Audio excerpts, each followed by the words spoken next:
नमस्कार, IBC 24 में आपका बहुत स्वागत है और मैं हूं आपके साथ शुभांगी ठाकुर। आप देख रहे हैं नवरात्रि पर हमारी खास पेशकश जागो हे शक्ति।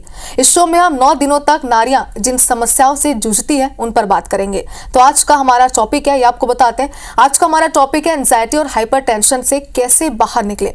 इस पर हमसे बात करने के लिए मौजूद है हेल्थ एंड वेलनेस एक्सपर्ट दीक्षा तनवानी। दीक्षा, बहुत स्वागत आपका IBC 24 में। दीक्षा, देखिए जैसे कि हमारा आज का टॉपिक है एंजाइटी हाइपर टेंशन, इस पर हम स्वागत आपका IBC 24 में। दीक्षा, देखिए जैसे कि हमारा आज का टॉपिक है एंजाइटी हाइपर टेंशन, इस पर हम विस्तार से आपसे बातचीत करेंगे। सभी के अगर देखें तो सभी महिलाओं में एंजाइटी और हाइपर टेंशन के कई कारण हो सकते हैं। उन कारणों के बारे में बताइए, क्या क्या कारण हो सकते हैं जिससे हमें एंजाइटी हो सकती है, हाइपर टेंशन हो सकती है। ठीक है, ऐसा कि आजकल देश में जाना गया है कि महिलाओं में आमतौर पे पुरुष से ज़्यादा एंजाइटी और डिप्रेशन के केसेस पाए गए हैं। इसमें हम कोई एज क्राइटेरिया नहीं बोल सकते। बहुत सी महिलाएं छोटी से लेके बड़ी 30-40 की एज की महिलाओं में भी हम आजकल देख रहे हैं कि एंजाइटी डिप्रेशन की प्रॉब्लम बहुत ज़्यादा कॉमन है। अगर हम बात करें कि ये रीजंस क्या हो सकते हैं, सिर्फ कॉर्पोरेट जॉब या हाउस होल्ड विमेन के लिए ऐसा होता है, ऐसा बिल्कुल भी नहीं है। आमतौर पर जो घरेलू औरतें हैं, जो हाउस होल्ड में ज़्यादा रहती हैं, जो घर पर ही सिर्फ काम करती हैं, उनमें भी हमने केसेस बहुत देखे गए हैं। घरेलू हिंसा होती है उनको बहुत बार। शादी के बाद अगर हम एक नए एनवायरनमेंट में आए हैं, एक नई जगह पर रहने आए हैं, उसमें हमें थोड़ी प्रॉब्लम आ रही है, एक वो भी बहुत बड़ा रीज़न जानने को मिला है। दूसरी चीज़ ये भी है, जो कॉर्पोरेट विमेन वर्किंग है उनको अपने घर के साथ साथ बाहर की लाइफ को मैनेज करना, अपनी personal and professional life balance करना, सोसाइटल एक्सपेक्टेशंस को पूरा करना, कि जो सोसाइटी उनके लिए एक एक्सपेक्टेशन पूरी करती है कि आप एक महिला हैं, आप बहुत ही अच्छे से काम करेंगी, आपको हर जगह अपना 100% परफॉर्म करना है और बेस्ट देना है। ये बहुत से कारण हैं जो महिलाओं को एक टेंशन देते हैं और उनको एंजाइटी और हाइपर टेंशन के लिए वो लोग चली जाती है, उस स्टेट में चली जाती है। बिल्कुल दीक्षा, देखिए कहा जाता है कि जिंदगी है तो समस्याएं तो होंगी। आपने बताया कि कई सारे इसके कारण हो सकते हैं। कई बार होता है कि ऑफिस में वर्क बैलेंस हम नहीं कर पा रहे होते हैं, घर में किसी वजह से प्रॉब्लम होती है जिसकी वजह से हम इसके शिकार हो सकते हैं। लेकिन देखिए एक बड़ा सवाल यहाँ पे ये भी है कि हम कैसे समझे कि हम इसके शिकार हो रहे हैं, हमें इससे कब निकलना है, ये जरूरी कब हो जाएगा, इसके बारे में बताइए। देखिए, लाइफ तो परेशानियां हैं, बिल्कुल जैसा कि आपने बिल्कुल ही ठीक बोला। हर किसी की लाइफ में प्रॉब्लम है, वो छोटी से छोटी भी हो सकती है, बड़ी प्रॉब्लम भी हो सकती है। एंजाइटी के आप समझिए कि कभी कभी किसी इंसान को क्रॉनिक एंजाइटी हो जाती है, मतलब लंबे समय तक वो एंजाइटी का शिकार रहा है। तो बहुत लोगों में एंजाइटी अटैक्स पाए गए हैं कि उनके पास एक सिचुएशन आई, मान लीजिए कोई घर में सिचुएशन हुई है, ऑफिस में सिचुएशन हुई है, तो उनको बहुत ही ज़्यादा स्वेटिंग होने लग जाती है, ब्लड प्रेशर हाई होने लग जाता है, हार्ट रेट इंक्रीज होने लग जाता है। ठीक है, ये कुछ सिम्टम्स होते हैं जिसको देख के हम समझ सकते हैं कि शायद हमें हाइपर टेंशन हो रहा है। महिलाएं अगर ये सारी चीज़ें फेस करती हैं, उनको लगता है कि मैं छोटी बात पे बहुत टेंशन लेने लग गई हूँ, मुझे बहुत ज़्यादा एंजाइटी होने लग गई है, स्वेटिंग हो रही है, मुझे हाई टेंशन हो रही है, एक ही बात को मैं लंबे समय तक लेकर बैठी हूँ, तो ये सारे सिम्टम्स अगर महिलाएं खुद में देख रही हैं तो वो आके एक एक्सपर्ट से मिल सकती हैं और ये बोल सकती हैं कि उनको ज़रा एंजाइटी या डिप्रेशन की प्रॉब्लम होने वाली है। बिल्कुल दीक्षा, देखिए फिजिकल हेल्थ और मेंटल हेल्थ दोनों के बीच बैलेंस बनाकर रखना बहुत ज़्यादा ज़रूरी हो जाता है। फिजिकल हेल्थ की अगर हम बात करें तो फिजिकली अगर हमारे अंदर कोई प्रॉब्लम आ रही है तो अक्सर ये कहा जाता है कि एक एज के बाद ही कुछ समस्याएं आएंगी आपके अंदर। लेकिन अगर मेंटली हम बात करें तो किस एज ग्रुप में महिलाओं में इसका खतरा, यानी कि एंजाइटी का और हाइपर टेंशन का खतरा ज़्यादा होता है। लेकिन एक बड़ा सवाल ये भी है कि आजकल हम देखते हैं कि बहुत ही छोटी उम्र की जो लड़कियाँ होती है वो भी इसका शिकार हो रही है। क्या इसका कारण है? बिल्कुल, देखिए पहले ये बोला जाता था कि एक एज के बाद, मान लीजिए कि 30, 40 या 50 के बाद लोगों को ब्लड प्रेशर, डायबिटीज़ का प्रॉब्लम होगा, या हार्ट अटैक बहुत ही ज़्यादा एज के बाद 40-50 के बाद लोगों को आमतौर पर आते थे। बट आजकल देखा गया है कि बहुत ही कम उम्र में बच्चों को हार्ट अटैक भी आ रहे हैं, एंजाइटी डिप्रेशन की भी प्रॉब्लम हो रही है।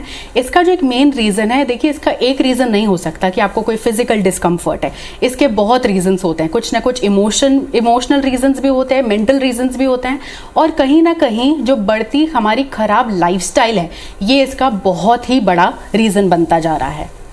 हाँ बिल्कुल दीक्षा, देखिए और ये एक कहीं ना कहीं चिंता की बात भी है, क्योंकि बहुत कम एज की जो लड़कियां होती है वो भी इसका शिकार हो जाती है और इसके बाद वो ये भी नहीं समझ पा रही होती कि उन्हें इससे बाहर कैसे निकलना है। इसलिए अगला सवाल इससे जुड़ा हुआ ही है, एंजाइटी और हाइपरटेंशन से हम बाहर कैसे निकले, ये सबसे बड़ा सवाल है। क्योंकि अब तक आपने ये बताया कि ये कैसे होती है, कैसे हम समझे कि हम इसके शिकार हो रहे हैं। दर्शकों को कुछ सुझाव दीजिए इसे लेकर। देखिए क्या होता है, आज की डेट पे जो हमारा फ़ोन है वो एक बहुत ही आमतौर पे कनेक्शन का जरिया माना जाता है। पर जो छोटी बच्चियां हैं जो फ़ोन ही हम चलाते रहते हैं, हम आमतौर पे फ़ोन पर क्या देखते हैं, दूसरों की ज़िंदगी कि दूसरों की लाइफ में क्या अच्छा चल रहा है। हर इंसान सोशल मीडिया पर आके सिर्फ अपनी बेस्ट चीज़ें ही पोस्ट करता है, कोई भी आके ये नहीं दिखाता कि उसकी लाइफ में क्या प्रॉब्लम चल रही है। तो बहुत बार ऐसा होता है कि हम दूसरों की लाइफ देखकर, तो वो जो हमारा फ़ोन है जो सिर्फ एक कनेक्शन के लिए बनाया गया था, हम उसको कॉम्पिटिशन के लिए यूज़ करने लग जाते हैं। ठीक है कि दूसरों की लाइफ हमसे बेहतर चल रही है, सब हमसे बहुत अच्छा परफॉर्म कर रहे हैं।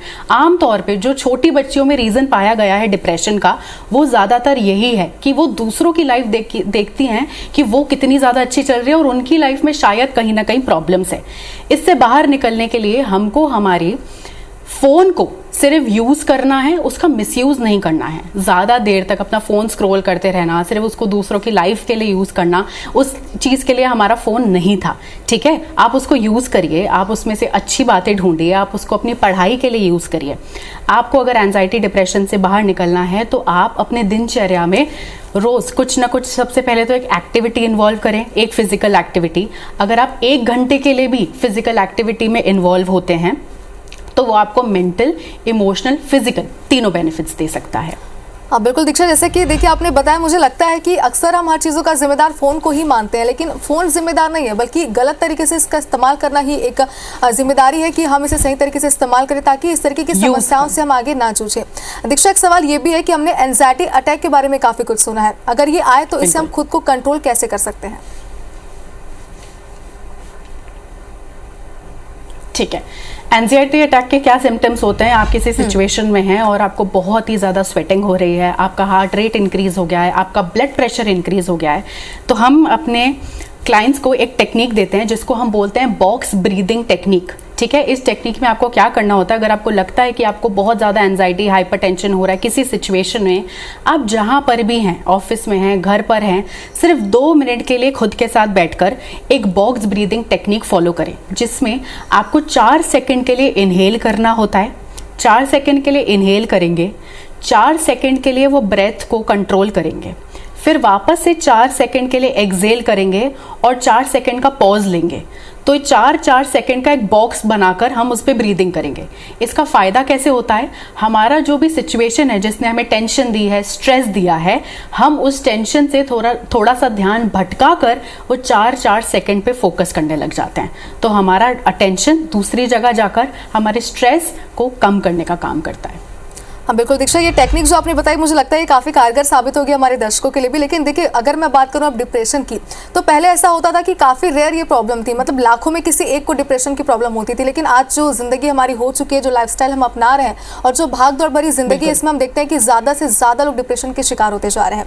आपसे ये समझना चाहते हैं कि एंजाइटी और हाइपरटेंशन कहीं ना कहीं डिप्रेशन का शुरुआती दौर है, ऐसा कहा जाता है, कैसे हम इससे खुद को बचा सकते हैं?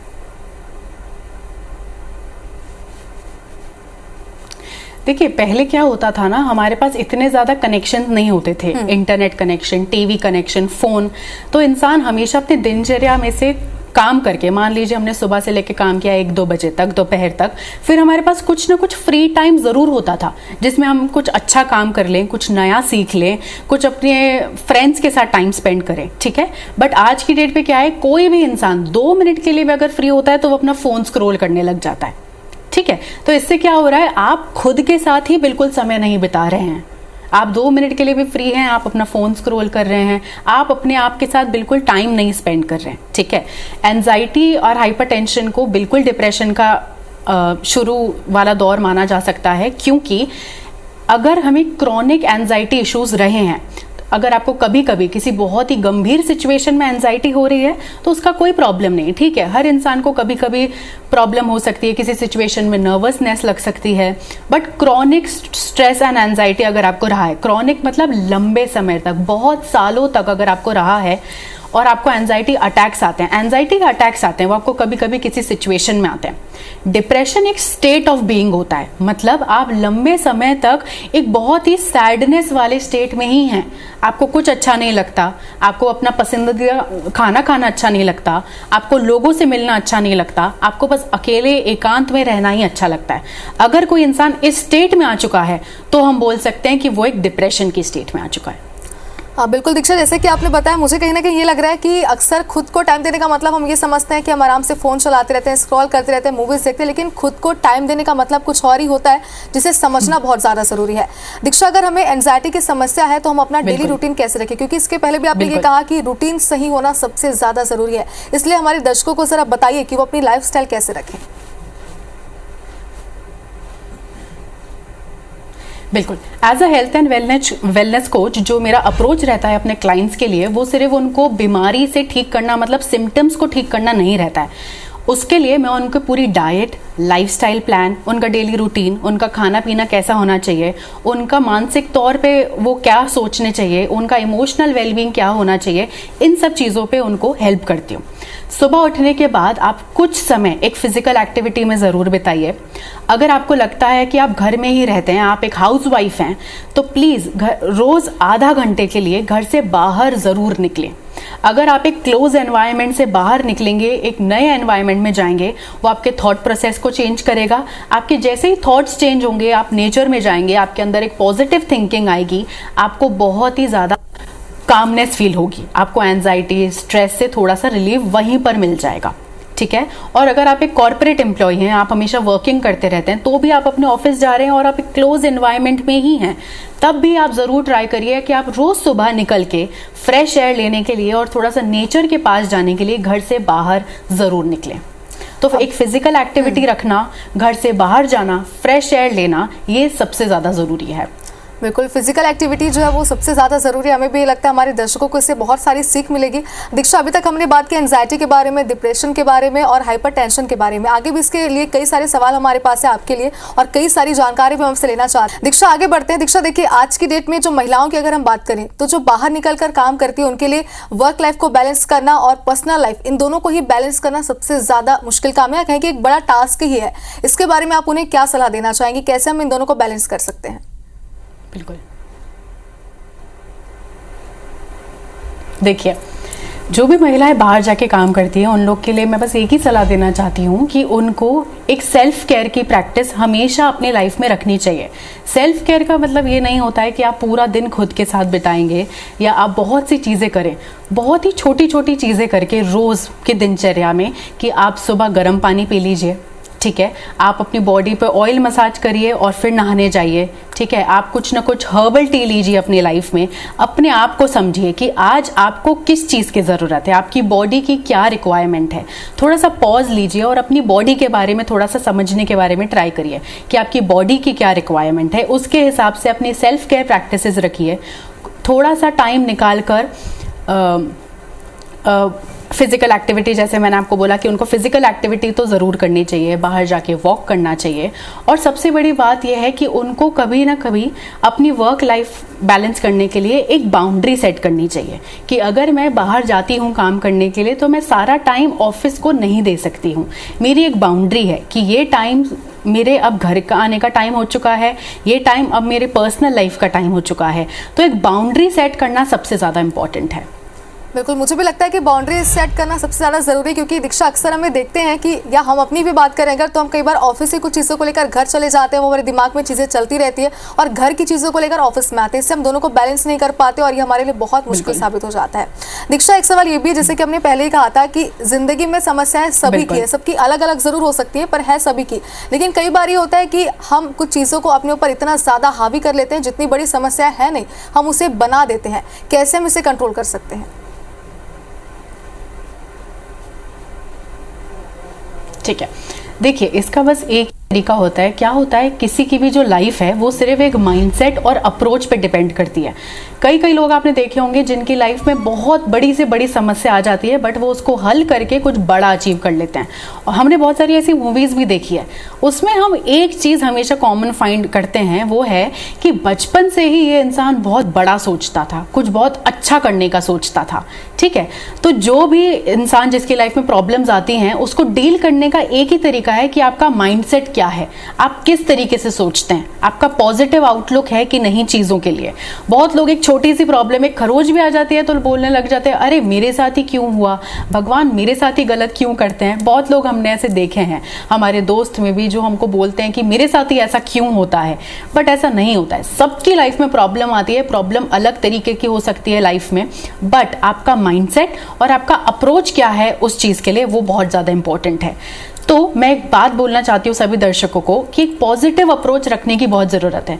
जैसे हर दिन सेम नहीं होता, अगर आज आपकी लाइफ में कोई प्रॉब्लम आई है तो हो सकता है कि पिछले कुछ दिन आपकी लाइफ में बहुत अच्छे भी रहे हों, आगे के दिन आपकी लाइफ में बहुत अच्छे भी आने वाले हों। ठीक है, तो एक दिन को लेकर, एक इंसिडेंट को लेकर हमें अपनी लाइफ नहीं चलानी है। हर दिन अच्छा या बुरा दोनों तरीके से होता है, हमारी लाइफ अच्छी और बुरी दोनों तरीके से चल सकती है। आपको बस हर चीज़ के लिए एक पॉजिटिव अप्रोच रखना है। बिल्कुल दीक्षा, पॉजिटिव रहना सबसे ज़्यादा ज़रूरी है, क्योंकि मुझे भी ये लगता है कि कई बार ऐसा होता है कि हम सिर्फ नेगेटिव चीज़ों को देखते रहते हैं और हम बस उतना ही सोच रहे होते हैं कि हमारे साथ ऐसा क्यों हो रहा है, या फिर हमने ऐसा क्या गलत किया था जिसकी वजह से सब हमें सहना पड़ रहा है। लेकिन पॉजिटिव रहना सबसे ज़्यादा ज़रूरी, क्योंकि जितनी समस्याएं हैं कहीं ना कहीं उससे अच्छी चीज़ें भी हमारी ज़िंदगी में हो रही होती है बिल्कुल उसी समय पर। दीक्षा, एक बात ये भी समझना चाहते हैं आपसे, कहा जाता है कि फिजिकल और मेंटल हेल्थ ये दोनों आपस में जुड़े हुए हैं। अगर फिजिकली हमें कोई प्रॉब्लम हो रही है तो वो कहीं ना कहीं उसका असर हमारे मेंटल हेल्थ पर पड़ता है, बिल्कुल उसी तरह मेंटल हेल्थ का असर भी फिजिकल हेल्थ पर पड़ता है। इसे जरा बताइए, अगर हम मेंटली अगर स्टेबल नहीं है, एंजाइटी हमें हो रही है, हाइपरटेंशन हो रहा है, तो फिजिकली हमें क्या परिवर्तन आ सकते हैं?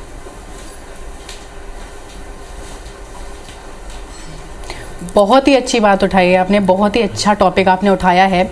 यही मेरा काम है as a health and wellness coach. मैं लोगों को यही एक बात समझाना चाहती हूँ, जैसे किसी आपको अगर कोई फिजिकल डिस्कम्फर्ट हुआ है, जैसे बहुत बार हमको लगता है कि अगर हमको इंडाइजेशन की प्रॉब्लम है, ठीक है, या कहीं ना कहीं हमें स्टिफनेस है, पेन है हमारी बॉडी में, तो हमें लगता है कि इसका ज़रूर से ज़रूर कोई फिजिकल रीज़न ही होगा। बट बहुत सारे हमारे क्लाइंट्स के साथ ही डील करते समय हमें एक चीज़ सामने आई है कि आपको अगर कोई फिजिकल पेन है, आपको डाइजेस्टिव इश्यूज भी हैं, तो उसका कहीं ना कहीं रीज़न आपका मेंटल वेलबींग और इमोशनल वेलबींग से रिलेटेड है। ये माना जाता है कि गट एंड माइंड का बहुत एक इंपॉर्टेंट कनेक्शन होता है।